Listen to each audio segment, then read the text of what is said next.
Many industries across the world are still suffering from the effects of the COVID-19 pandemic. The global aviation sector, which came to a virtual standstill during the height of lockdowns and travel bans, is finding it especially hard to get off the ground. But Türkiye seems to be one of the few exceptions, as flights have already jumped back to pre-pandemic levels. Istanbul Airport took the rank of Europe's busiest during this year's peak travel season, with about 6 million passengers going through the airport in June alone. The figure was up 115% from last year and slightly lower, just 1.7% from pre-pandemic numbers. Major airports in Europe have seen demand skyrocket from a year ago, but are still about 30% behind compared to 2019. Scenes of chaos at major airports across North America and Europe due to staffing shortages is also adding to a weak recovery in air travel. The conflict in Ukraine has also upended flights coming out of Russia and parts of Eastern Europe due to sanctions imposed on Moscow. That includes flight bans. And to further discuss the global aviation industry, I'm joined by Alex Macheras. He is a Gulf Times columnist and an aviation insider who has regular contacts with the industry's top executives.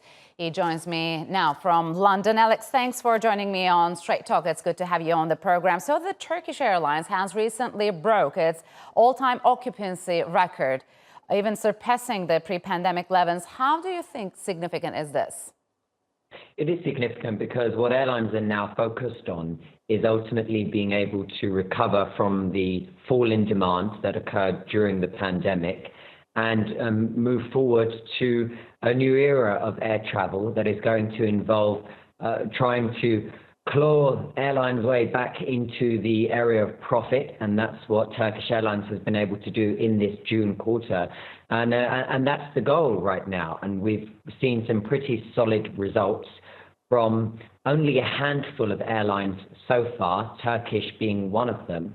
And that remains the priority, of course, alongside everything else that aviation remains exposed to, all of the daily challenges of running an airline in a climate where we have pressures of climate change, a cost of living crisis, a war in Ukraine, and so on. So the challenging times are not yet over, but the goal, of course, is for profit. So part of Turkish Airlines' success is thanks in part to Istanbul Airport, which saw 6 million passengers pass through only in June. How important has this airport, only 3 years old, been expanding Türkiye's role as a regional aviation hub?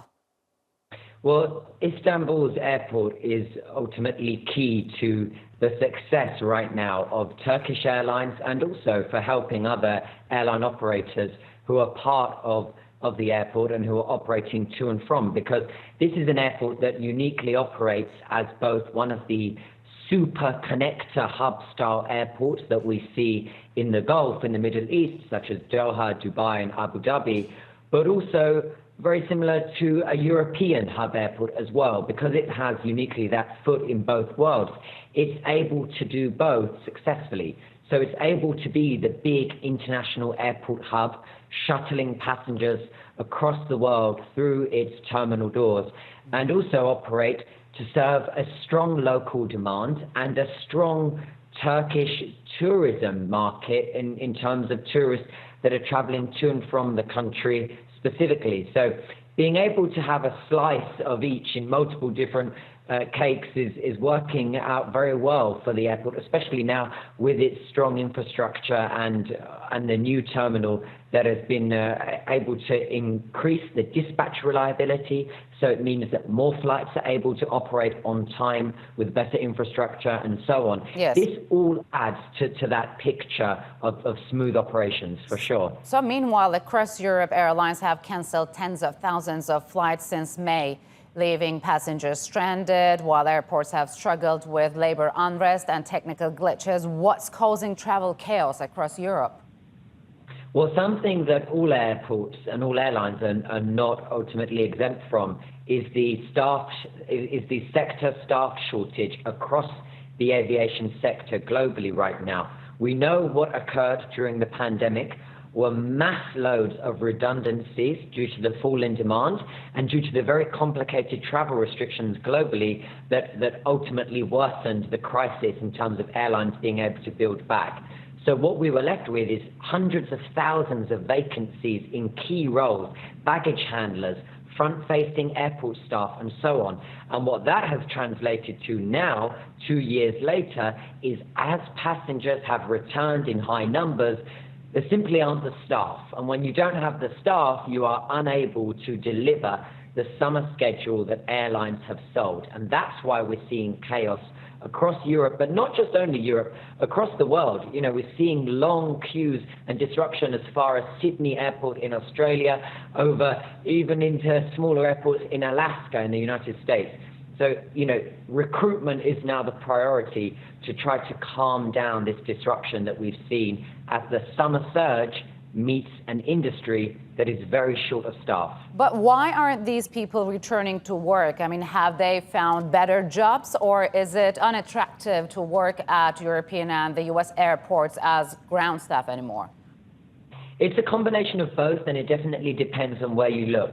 If you look at the UK market, for example, they had a lot of people leave the UK aviation sector due to Brexit because so many working in aviation were EU nationals. It's now much more difficult for UK airlines to hire those from the European continent, and they would typically make up almost the majority of staff members in the UK. Now that adds, to one complexity. If we look at the pandemic that's affected, of course, the world, we know that many have said that they don't want to return to aviation, they found better jobs elsewhere, or they have found similar jobs that pay better than aviation do and don't require the 2:30 a.m. wake-up starts and, of course, the angry passengers when there are delays and so on. So the industry has a problem right now trying to attract people to the sector. That is a definite.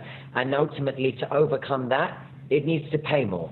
Yeah, we see recruitment drives have been held back by lengthy security checks and, let's say, unattractive working conditions. But didn't these countries see this chaos was coming? I mean, what was the strategic thinking behind this current chaos? Well, you're right. And, even speaking personally, I had written about this in February, warning that the schedules that most airlines had sold for the summer season 2022 did not match their staffing levels. They were far too ambitious. So in that sense, they were, of course, in the wrong. How could they not have seen this coming? I think many of them were relying on the fact, and we know this now, airline executives have admitted they were relying on the fact that they would have people come back to the sector, that they would be able to recruit in a faster way in which they ultimately now have not been able to. So it was a bit of a gamble, and that's why we've seen this disruption. The disruption is now starting to decline. Things are starting to become slightly smoother, but that isn't because the recruitment has been successful suddenly, but it is because most airports now, these major hubs, Heathrow, Amsterdam, Paris, they are actually limiting the number of daily passengers that can travel through their hubs in order to deliver something that is much more realistic than the summer schedule that they have sold. So, Alex, why is the travel chaos affecting Europe so much more than the rest of the world? And what's the situation, for example, in Asia's top destinations? Are they being affected as well? Well, in Asia, and specifically the Southeast Asian hubs like Singapore, for example, we know that they did not pursue the same level of redundancies as they did in Europe. And so that has left them with ultimately a greater workforce when travel was starting to bounce back, when they eased restrictions. So all roads lead to the staffing issue. The exemptions, of course, are those markets like China, where, of course, it's still very restricted and international travel has not properly resumed, and Hong Kong, which is still grappling with this fine line between restrictions and wanting to open up. So, it's affecting different places differently, but of course, in Europe, we're seeing the worst of it because we did have the most number of redundancies, followed by this big travel rebound. So is there an end to this chaos in sight, and what should be done moving forward in this aviation industry? So the focus right now, of course, is recruitment. And as I say, things will smoothen out over the Northern Hemisphere winter because demand will fall, being able to give airlines and airports something a little more manageable in terms of passenger levels to cope with. But of course, there are other concerns. Aviation is inherently exposed to so much, not least the developments in the war in Ukraine, not least in the cost of living crisis that we know in the key European markets. is going to limit leisure travel when French, Spanish, and UK residents wake up to extremely high energy bills. The luxury of a holiday is probably going to be the first thing that disappears. So there are still challenges ahead for sure, but in terms of limiting the disruption we're seeing now, we're already seeing that disruption decline. And as the summer surge weakens as we move into September, it's going to become much more manageable. All right, Alex, thank you very much for joining me on Straight Talk. Thank you.